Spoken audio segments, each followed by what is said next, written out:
ಚಿಕ್ಕಬಳ್ಳಾಪುರ ನಗರದ ಗ್ಯಾರೇಜ್ ಕರಗ ಎಂದೇ ಖ್ಯಾತಿ ಪಡೆದಿರುವ ಭಗತ್ ಸಿಂಗ್ ನಗರದ ಶ್ರೀ ಧರ್ಮರಾಯ ಸ್ವಾಮಿ ಕರಗ ಮಹೋತ್ಸವ ಶನಿವಾರ ರಾತ್ರಿ ಅದ್ದೂರಿಯಾಗಿ ನೆರವೇರಿತು. ಕರಗ ಮಹೋತ್ಸವಕ್ಕೆ ಮಳೆಯ ಸಿಂಚನವು ಸ್ವಾಗತಿಸಿತು.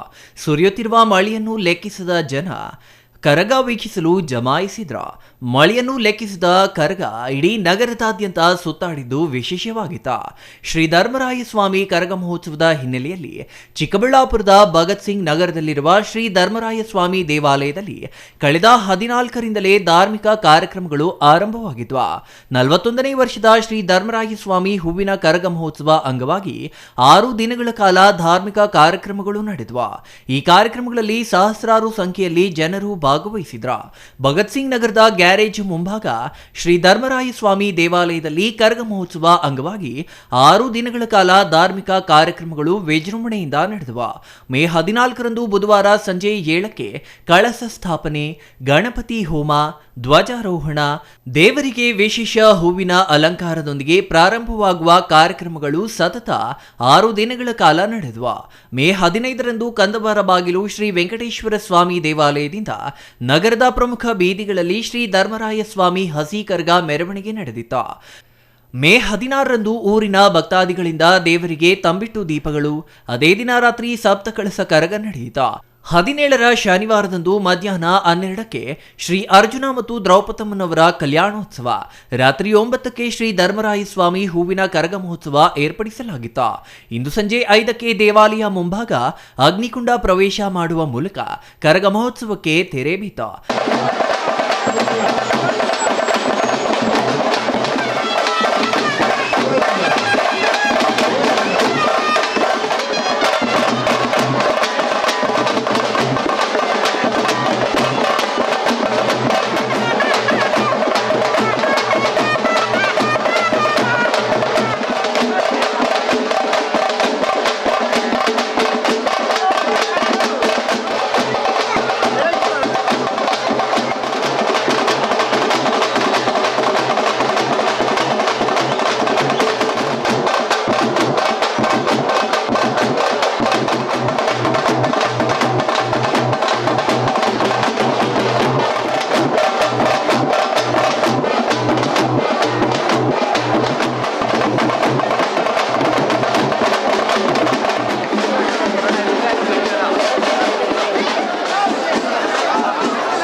ರಾತ್ರಿ 10ಕ್ಕೆ ಮಹಾಭಾರತ ಕತೆ ಹಾಗೂ ಗಾಂವ್ ಪೂಜೆ ಏರ್ಪಡಿಸಲಾಗಿದೆ. ನಾಳೆ ಮಧ್ಯಾಹ್ನ 1 ಗಂಟೆಗೆ ನಗರದ ಭುವನೇಶ್ವರಿ ವೃತ್ತದಲ್ಲಿ ವಸಂತೋತ್ಸವ ನಡೆಯಲಿದೆ. ಕರಗ ಮಹೋತ್ಸವಕ್ಕೆ ನಗರಸಭೆ ಸದಸ್ಯ ನರಸಿಂಹಮೂರ್ತಿ ಹಾಗೂ 22ನೇ ವಾರ್ಡ್ ಮುಖಂಡ ಮಂಜುನಾಥ್ ಅವರ ವಾರ್ಡ್ಗಳಲ್ಲಿ ದೀಪಾಲಂಕಾರ, ವಾದ್ಯಗೋಷ್ಠಿ, ಅನ್ನಸಂತರ್ಪಣೆ ಏರ್ಪಡಿಸಲಾಗಿತ್ತು. ನಗರಸಭೆ ಅಧ್ಯಕ್ಷ ಗಜೇಂದ್ರ ಅವರು ಪ್ರಶಾಂತ್ ನಗರದಲ್ಲಿ ವಿಶೇಷ ಕಾರ್ಯಕ್ರಮಗಳನ್ನು ಹಮ್ಮಿಕೊಂಡಿದ್ರು. ಕರಗ ಮಹೋತ್ಸವದ ಅಂಗವಾಗಿ ನಗರದಲ್ಲಿ ವಾದ್ಯಗೋಷ್ಠಿಗಳು, ದೇವರ ಮುತ್ತಿನ ಪಲ್ಲಕ್ಕಿ ಮೆರವಣಿಗೆ, ನಾಟಕಗಳು, ಪ್ರಮುಖ ಬೀದಿಗಳಲ್ಲಿ ಅನ್ನಸಂತರ್ಪಣೆ, ವಿದ್ಯುತ್ ದೀಪಾಲಂಕಾರ, ಕೇಲುಕುದುರೆ ನೃತ್ಯ, ಡೊಳ್ಳು ಕುಣಿತ, ಪೂಜಾ ಕುಣಿತ ಪ್ರದರ್ಶನಗಳು ಏರ್ಪಡಿಸಲಾಗಿತ್ತು.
ಶ್ರೀ ವಿದ್ಯಾಗಣಪತಿ ಕನ್ನಡ ಯುವಕರ ಸಂಘ ವತಿಯಿಂದ ಈ ದಿನ ನಮ್ಮ ಧರ್ಮರಾಯ ಸ್ವಾಮಿ ಕರಗದ ಪ್ರಯುಕ್ತ ವಾದ್ಯಗೋಷ್ಠಿಯನ್ನು ಏರ್ಪಡಿಸಿ ತಮ್ಮೆಲ್ಲ ಅಂಬರೀಷಿಯನ್ ಸಿಟಿವಿ ನ್ಯೂಸ್ ಚಿಕ್ಕಬಳ್ಳಾಪುರ. ನಡೆದುಕೊಂಡ್ರೆ